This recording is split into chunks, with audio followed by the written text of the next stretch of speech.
Finally Bajaj ने Pulsar 220F में एक बड़ा अपडेट दिया है। ये है 2026 का मॉडल। अब बड़ा अपडेट क्या है आपको मैं क्विकली बता देता हूँ, उसके बाद में इसको राइड पे लेके चलेंगे। बड़ा अपडेट ये है कि पहले अपने को हेलोजन सेटअप यहाँ पे मिलता था, हेडलैम्प में जो प्रोजेक्टर थे वो हेलोजन मिलते थे, बट अब 10 साल के बाद में इन्होंने एलईडी प्रोजेक्टर दे दिया है। पहले आपको 2 प्रोजेक्टर मिलते थे, अब आपको एक ही प्रोजेक्टर मिलता है। नीचे आप देख रहे हैं यही प्रोजेक्टर मिलता है। यहाँ पे आपको पार्किंग लाइट्स मिलते थे, अब आपको यहाँ पे DRLs मिलते हैं। और जैसे आप की ऑन करोगे ना तो ये DRLs ऑन हो जाएंगे। ये भी काफी ब्राइट है नाइट के टाइम पे। अब ये हेडलैम्प का ब्राइटनेस कैसा है, रोशनी कैसी है, उसके लिए आपको नेक्स्ट डे का वेट करना पड़ेगा, बिकॉज आज रात में इसकी जो लाइट है ना वो टेस्ट करने वाला हूँ और कल आपको एक फुल वीडियो देखने को मिल जाएगा। अब देखो पहले 2 प्रोजेक्टर मिलते थे, high beam and low beam. अब high beam and low beam एक ही एलईडी प्रोजेक्टर के अंदर इंटीग्रेट इन्होंने कर दिया है। आपको मैं बाइक एक बार स्टार्ट करके बताता हूँ ताकि आपको समझ में आ जाए। तो जैसे आप बाइक को स्टार्ट करते हो ना, ये प्रोजेक्टर लो बीम में स्टार्ट हो जाएगा। अगर आपको high beam low beam use करना है तो यहाँ पे आपको बटन दिया गया है। ये देखिए लो बीम, ये होगी हाई बीम, ये लो बीम, ये high beam, high low high low high low. अब बात ये आती है कि क्या आप अपनी एग्जिस्टिंग बाइक में ये सेटअप कर सकते हो। देखो मेरे हिसाब से तो नहीं हो पाएगा, बिकॉज यहाँ पे आपको एक ही हॉल मिलता है, बट जो ओवरऑल जो फेयरिंग है ना उसकी जो सेटअप है और ओवरऑल जो फेयरिंग जहाँ पे बैठती है वो सेम है। तो मेरे हिसाब से हो भी सकता है, बट उसके लिए आपको अगर प्रॉपर आंसर चाहिए तो कोई भी आप near by Bajaj service centre में चले जाइए और वहां पे आप पूछ लीजिए कि ये हो पाएगा। अगर हो पा रहा है तो भाई आप अपनी पुरानी वाली और एग्जिस्टिंग जो 220F है उसके अंदर भी ये चीज लगा सकते हैं। अब प्राइस की बात करें तो एलईडी प्रोजेक्टर देने के बाद में आपको सिर्फ एंड सिर्फ 2000 रुपए ज्यादा देना है। पहले वाली जो बाइक थी उसकी प्राइस थी 1,32,000 रुपीज, अब आपको पे करनी पड़ेगी 1,34,000 रुपीज। सो 2000 रुपए में आपको एक प्रॉपर एलईडी हेडलैम्प का सेटअप मिल रहा है। कुछ अपडेट है जो एज ए फैन बॉय और एज ए कस्टमर मुझे बाइक में ऑलवेज चाहिए थी, वो अभी भी मुझे नहीं मिल रही है। उसके बारे में हम बात करेंगे बाइक को चलाने के टाइम पे। तो भाई ज्यादा टाइम वेस्ट नहीं करेंगे, let's go for a ride.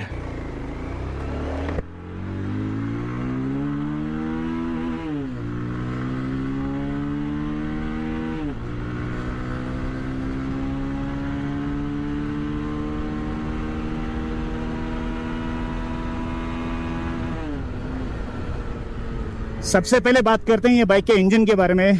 Starting from low RPM, mid RPM and top RPM, हर एक आरपीएम पे आपको इतना पावर मिलेगा, इतना टॉर्क मिलेगा कि आपको लगेगा नहीं कि आप एक 20 साल पुरानी बाइक जो 20 साल से इंडिया में चलती आई है वो चला रहे हैं। इतना अच्छा पिकअप है, इतना अच्छा टॉर्क है, आप कोई भी आरपीएम में ये बाइक को चला लो। अब देखो बात क्या आती है, टॉप आरपीएम में आप बहुत ज्यादा पावर एक्सपेक्ट करते हो ये बाइक से, वो आपको नहीं मिल पाएगी। अगर आप ये बाइक को NS200 से कंपेयर करोगे तो वो NS200 में है ना आपको टॉप एंड में ज्यादा पावर मिलती है, इसीलिए वो जाने जाती है टॉप एंड के लिए, मतलब वो ज्यादा स्पीड के लिए जानी जाती है। अब देखो टॉप एंड की बात करें तो आपको थोड़ी सी एक्सपेक्टेशन ज्यादा रहती है ये बाइक से। टॉप एंड में उतना परफॉर्मेंस ये नहीं दे पाएगी जितना NS200 देती है। NS200 टॉप एंड के लिए जानी जाती है, उसकी टॉप स्पीड जो है ना वो इससे ज्यादा नहीं है, मतलब एक 4-5 किलोमीटर पर आवर का फर्क रहेगा। बट NS जो 200 है वो टॉप स्पीड पे ज्यादा जल्दी पहुंच जाती है, बिकॉज वो टॉप एंड के लिए जानी जाती है। पुरानी जो पल्सर 220F थी ना उसमें आपको बहुत ज्यादा वाइब्रेशन फील होते थे, बट ये वाली जो है ना इसमें आपको इतने ज्यादा वाइब्रेशन फील नहीं होते हैं। क्योंकि ऐसा नहीं कि वाइब्रेशन बिल्कुल भी नहीं है, देयर आर वाइब्रेशन, बट जो वाइब्रेशन का फील है ना वो थोड़ा अलग है। अब आपको मैं यहाँ पे थोड़ा सा यूटर्न लेके थोड़ा सा भगा के दिखा देता हूँ कि कौन से गियर में ये बाइक कितना चली जाती है।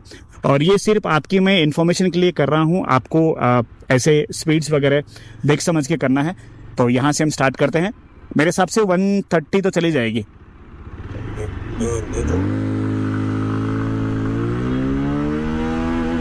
फर्स्ट गियर में 48, सेकंड गियर में 73,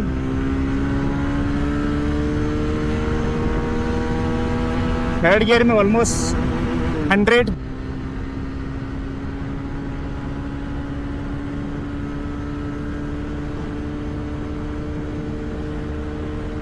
फोर्थ गियर में 120 चली जाती है।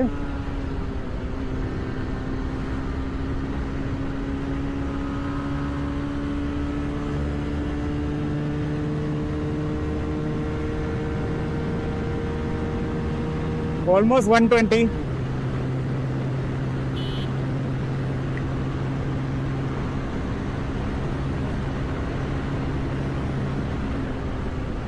फिफ्थ गियर में 127 किलोमीटर पर आवर की speed. Even at the speed of 120, 125 this bike is very stable. भाई ये जो बाइक है ना जानी जाती है अपनी हाई स्पीड स्टेबिलिटी के लिए, बट उसमें एक कैच है कि ये स्टेबल रह पाएगी सिर्फ एंड सिर्फ स्ट्रेट लाइन में। वही अगर मैं NS200 को ये स्पीड पे भगाऊं, तो अगर मैं थोड़ा सा उसको कॉर्नर भी करूं, थोड़ा लेफ्ट राइट लूं, तो भी वो बाइक है ना बहुत ही ज़्यादा स्टेबिलिटी मेरे को फील कराएगी। तो ये बाइक में थोड़ा सा वो कंसर्न ये है कि भाई स्ट्रेट लाइन के लिए तो ठीक है, बट अगर आप जिग-जैग करोगे ना तो वो टाइम पे आपको इतना ज़्यादा स्टेबिलिटी ये बाइक नहीं दे पाएगी। एक प्रॉब्लम और बहुत ज़्यादा लोग फेस करते थे कि ये जो बाइक है ना, इसकी फेयरिंग जो है ना वो थोड़ी सी वाइब्रेट करती है और आवाज़ करती है जब आप थोड़ा सा हायर आरपीएम पे लेके जाते हो। वो दिक्कत आज भी है लेकिन कम है। और उसका सोल्यूशन एक ही है कि यहाँ पे आपको रबर बुश मिलते हैं, वो थोड़े दिनों के बाद में, over the period of time 1 या 2 साल के बाद में वो थोड़े से चटक जाते हैं। तो आपको क्या करना है, 5 से 10 रुपये का वो बुश आता है, वो आप लगा सकते हैं सर्विस सेंटर से। उसके बाद में आवाज़ आना बंद हो जाएगी। रही बात गियर शिफ्ट की, तो यहाँ पे आपको जो क्लच का पुल है वो थोड़ा सा मुझे स्टिफ लगा। मतलब आप बार बार गियर शिफ्ट करोगे तो आपको पता चलेगा कि हाँ भाई थोड़ा सा उंगलियों पे इम्पैक्ट आ रहा है, बट कोई दिक्कत नहीं है। आप ये बाइक को 3rd गियर में 20 की स्पीड पे चला सकते हो, तो आपको बार बार गियर अप एंड डाउन करने की जरूरत नहीं पड़ेगी। एटलीस्ट आपको डाउन करने की जरूरत नहीं पड़ेगी जब आप स्लो चलाते हो। वो टाइम पे गियर बॉक्स को लेके कोई भी दिक्कत नहीं आई, इजीली शिफ्ट हो जाता है। बट एक ही दिक्कत यहाँ पे ये है कि इतनी बड़ी बाइक में भी आपको गियर पोजीशन इंडिकेटर नहीं मिलता है। That is one of the things I think Bajaj should give now. जो गियर शिफ्ट है ना वो बहुत ही स्मूथ है, कहीं भी आपको दिक्कत नहीं आएगी। हालांकि 5 ही गियर है, जो आपको NS200 में 6 गियर मिलते हैं। आप ये बाइक को 5वें गियर में भी उतनी टॉप स्पीड पे पहुंचा पाओगे जो आजकल की बाइक्स 6th गियर में करती है। तो कुछ लोगों का सवाल ये है कि भाई इसमें 6th गियर आना चाहिए, तो आपको बता दूं भाई 5वें गियर में भी उतनी स्पीड ये अचीव कर लेती है जितना आजकल की जो 200cc की बाइक्स 6th गियर के साथ भी अचीव नहीं कर पाती है। तो मेरे हिसाब से ये बाइक में जिस हिसाब से इसका पावर आउटपुट है, जिस हिसाब से इसका इंजन हायर स्पीड पे बाइक को मैनेज कर लेता है, इसमें 6th गियर की ज़रूरत नहीं है जहाँ तक मुझे लगता है। सस्पेंशन के बारे में बात करें तो सस्पेंशन पीछे का थोड़ा सा आपको उछालता है, सामने का सस्पेंशन काफ़ी स्टेबल लगता है बाइक को। अगर आप बैड रोड्स के ऊपर भी जाते हैं तो भी आपको कोई भी दिक्कत आने वाली बात नहीं है। सामने का सस्पेंशन 60-70 की स्पीड तक आराम से बिना किसी इश्यू के आपको कंफर्टेबल राइड दे देता है। उसके बाद में इसका कैरेक्टरिस्टिक्स चेंज होता है, थोड़ा सा ये समझ लो कि स्टिफ हो जाता है ताकि आपको हाई स्पीड की स्टेबिलिटी मिल पाए। पीछे का सस्पेंशन थोड़ा उछालता है जिसको आप थोड़ा सा एडजस्ट कर सकते हैं। स्प्रिंग लोडेड ड्यूल सस्पेंशन आपको मिलता है, ड्यूल स्प्रिंग आपको मिलते हैं, तो वो आप थोड़ा सा एडजस्ट कर सकते हो। अब रही बात इसके ब्रेक्स की, तो देखो यहाँ पे आपको सिंगल चैनल ABS मिलता है। और ये भी एक चीज़ है जो मुझे लगता है कि अभी बजाज को ध्यान देना चाहिए, because safety matters a lot. तो मुझे लगता है कि एट दिस प्राइस पॉइंट आपको दूसरी जो बाइक्स है ना, इससे कम सीसी वाली भी ड्यूल चैनल ABS दे रही है। तो यहाँ पे बजाज को मुझे नहीं पता कि कौन सी चीज़ रोक रही है इसमें ड्यूल चैनल ABS देने से। तो भाई ड्यूल चैनल ABS ये बाइक में मिलना चाहिए ताकि आपको ज़्यादा सेफ्टी मिल सके। पीछे का ब्रेक आपको लगा के दिखाता हूँ। पीछे के ब्रेक की बाइट ओके है, सामने का ब्रेक आपको लगा के दिखाता हूँ। सामने के ब्रेक की बाइट बहुत ही अच्छी है। अगर आप दोनों ही ब्रेक कॉम्बिनेशन के साथ लगाओगे तो मुझे लगता है कि आप बाइक को आराम से रोक पाओगे, कोई भी आपको दिक्कत होने वाली नहीं है। But this is also one of the things जो मुझे लगता है कि बजाज को अभी देना चाहिए, ड्यूल चैनल ABS। हालांकि पीछे जो है ना टायर, उस पर आपको ABS की रिंग मिलती है, that is only for speed sensing, speed को सेंस करने के लिए दी गई है। Sitting posture is really good, थोड़ा सा आपको सामने झुक के बैठने की जरूरत पड़ेगी, विच इज़ नॉर्मल बिकॉज ये थोड़ा सा स्पोर्ट्स कैटेगरी में आ जाती है। बट ये बाइक को लोग हाईवे टूरिंग, लॉन्ग राइड्स के लिए भी लेके जाते हैं। तो मुझे लगता है कि कहीं ना कहीं लोगों को थोड़ा सा कंफर्ट यहाँ पे मिलता है, जिसकी वजह से लोग इसको लॉन्ग राइड पे लेके जाते हैं। थोड़ा सा आपको लीन होकर बैठने की जरूरत पड़ेगी, बट यहाँ पे आपको जो हैंडल बार है ना वो क्लिप ऑन मिलता है, जिसकी वजह से आपको even if you do highway rides और लॉन्ग राइड्स, आपको कोई भी दिक्कत होने वाली नहीं है। जहाँ तक मैं ये बाइक को चलाया हूँ, मेरे पास भी ये बाइक ऑलमोस्ट 4-5 साल थी, तो मुझे कभी कोई भी दिक्कत बाइक्स नहीं हुई। इसका जो माइलेज है ना वो डिपेंड करता है कि आप कैसे चलाते हो। बट अगर आप अभी देखोगे तो इंस्टेंट फ्यूल करने में मेरे को 70 दिखा रहा है। मैं जब ये बाइक को ऑन करता था, जब मैं ये बाइक को चलाता था, वो टाइम में मेरे को ये बाइक से आराम से 35 से लेकर 40 किलोमीटर पर लीटर का माइलेज मिल जाता था। मुझे ऑलवेज ये बाइक सरप्राइज करती थी when it comes to mileage. तो माइलेज मुझे एटलीस्ट 35 मिनिमम मिलता था, that too I am talking about city. तो सिटी में 35 का माइलेज एक 220cc की बाइक से मिलना बहुत ही अच्छी चीज़ है। अगर आप हाईवे पे लेके जाओगे तो आपको और अच्छा खासा माइलेज ये बाइक से मिल सकता है। सिस्टम कंसोल की विजिबिलिटी उतनी मतलब ज़्यादा नहीं है, बट हाँ आराम से आप देख सकते हो, स्पेशली जब आप धूप वगैरह में चलाते हो। मैं इसको हटा देता हूँ यहाँ से, या देख लीजिए अच्छी खासी आपको विजिबिलिटी मिल जाएगी। मैं इसको जेब में डाल लेता हूँ ताकि कोई कमेंट ये ना आए कि भाई आपने ऐसे रोड पे फेंक दिया। तो सिस्टम कंसोल की विजिबिलिटी ठीक ठाक है, उतनी ज़्यादा भी क्लियर नहीं है, बट जो भी आप डिटेल देखना चाहो वो आप आराम से देख सकते हैं। रही बात हैंडलिंग की, तो देखो लेफ्ट एंड राइट आप 50, 60, 70 की स्पीड तक आराम से इसको ले सकते हो, जिग जगह आप चला सकते हो। But the moment you go into that high speed वाला मोड, वो टाइम पे आपको थोड़ा केयरफुल रहना पड़ेगा, बिकॉज ये बाइक आपको स्ट्रेट लाइन में तो भगा के ले जाएगी, बट जब आप लीन करते हो, कॉर्नर करते हो, वो टाइम पे आपको उतना ज़्यादा कॉन्फिडेंस नहीं दे पाएगी। इससे बेटर है NS200 जो आपको बेटर कॉन्फिडेंस देती है, बिकॉज वहाँ पे आपको एक डिफरेंट फ्रेम मिलती है, वहाँ पे आपको USD सस्पेंशन मिलता है।